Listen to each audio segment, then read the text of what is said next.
혹시 탄소 시장이라고 들어보셨어요? 지구를 구하는 일이 돈이 되는 곳. 네, 바로 이 새로운 금융의 최전선으로 여러분을 안내합니다.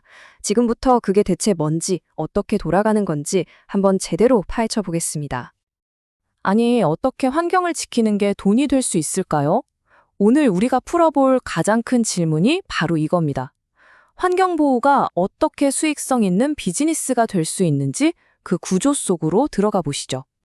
자, 오늘은 이런 순서로 한번 알아볼게요. 먼저 오염에 왜 가격을 매기는지부터 시작해서요. 탄소 시장이 두 가지가 있대요. 뭐가 다른지 보고 또 큰 손들은 여기서 어떻게 움직이는지. 그리고 제일 중요한 거, 나는 그럼 뭘 할 수 있나? 그리고 마지막으로 미래는 어떻게 될지 이렇게 쭉 훑어보겠습니다. 자, 그럼 첫 번째 이야기부터 시작해 볼까요? 오염의 가격 매기기. 도대체 탄소 시장이라는 게 뭔지 그 기본 개념부터 잡고 가시죠. 모든 이야기의 출발점은 바로 이 탄소 중립이라는 목표예요. 아주 간단하게 말하면 우리가 내뿜는 탄소랑 지구가 흡수하는 탄소 양을 똑같이 맞춰서 결국 순 배출량을 빵으로 만들자는 거죠. 탄소 시장은 바로 이 거대한 목표를 이루기 위한 뭐랄까 하나의 도구, 하나의 시스템이라고 보시면 됩니다. 그럼 이 시장에서 뭘 사고 파느냐? 바로 탄소 배출권이라는 겁니다. 이게 뭐냐면요. 말 그대로 이산화탄소 1톤을 배출할 수 있는 권리예요. 이 권리에다가 가격을 딱 붙여서 주식처럼 사고 팔 수 있게 만든 거죠. 그러니까 오염을 덜 시키면 착한 일 했다는 영수증을 받아서 그걸 팔 수 있는 거예요. 훨씬 이해하기 쉽죠? 좋습니다. 그럼 두 번째로 넘어가서요. 이 두 개의 탄소 시장에 대해 알아볼게요. 배출권이 실제로 어떻게 거래되는지 그 작동 원리를 들여다보겠습니다. 자, 이 슬라이드는 진짜 중요해요. 잘 보세요. 탄소 시장은 크게 두 가지로 나뉩니다. 왼쪽은 강제적 시장이에요. 이건 뭐냐면 정부가 니네 탄소 이만큼만 배출해 하고 법으로 딱 정해준 거예요. 이걸 어기면 안 되니까 어쩔 수 없이 참여해야 하는 거죠. 반면에 오른쪽은 자발적 시장인데요. 이건 기업들이 우리가 환경을 생각해서 자발적으로 탄소 배출을 줄여야겠다 라든지 아니면 우리 회사 이미지에도 좋으니까 하는 이유로 스스로 참여하는 시장입니다. 그러니까 시작 전부터가 완전히 다른 거죠. 이 그림을 보시면 아하 하고 바로 이해가 되실 거예요. 시장이 어떻게 돌아가는지 아주 잘 보여주거든요. 왼쪽 회사를 보세요. 정부가 정해준 양보다 탄소를 덜 썼어요. 그럼 뭐가 남죠? 네, 배출권이 남습니다. 그럼 이 남는 걸 어떻게 하느냐? 오른쪽에 있는 회사, 그 할당량보다 탄소를 더 많이 써버린 회사에 파는 겁니다. 그럼 오른쪽 회사는 돈 주고 배출권을 사야 하니까 다음부터는 아이고 돈 아까워서라도 탄소를 줄여야겠다 이런 생각을 하게 되겠죠? 바로 이런 식으로 시장의 원리를 이용해서 자연스럽게 탄소 감축을 유도하는 겁니다. 자, 세 번째 주제입니다. 거대 자본의 움직임. 그럼 이 어마어마한 시장을 움직이는 진짜 큰 손들은 과연 누구일까요? 이거 정말 재미있는 사실 아닌가요? 우리가 전기차 회사로만 알고 있는 테슬라가요. 사실은 자동차를 팔아서 버는 돈보다 이 탄소 배출권을 팔아서 버는 돈이 더 많을 때도 있다는 겁니다. 아니 어떻게 그게 가능할까요?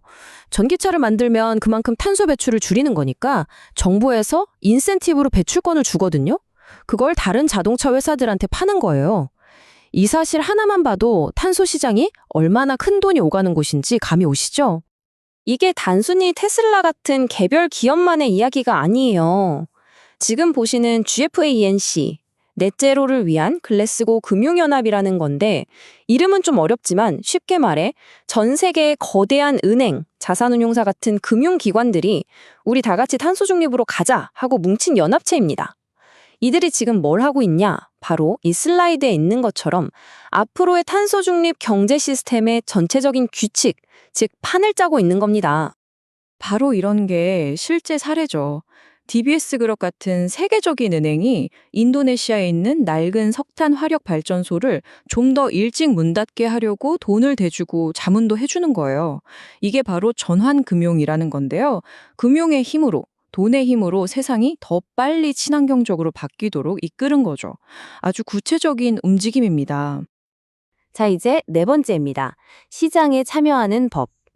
이렇게 거대한 흐름 속에서 나는 뭐 상관없는 얘기 아닌가 싶으시죠? 과연 그럴까요? 우리 개인의 역할은 무엇인지 한번 알아보겠습니다.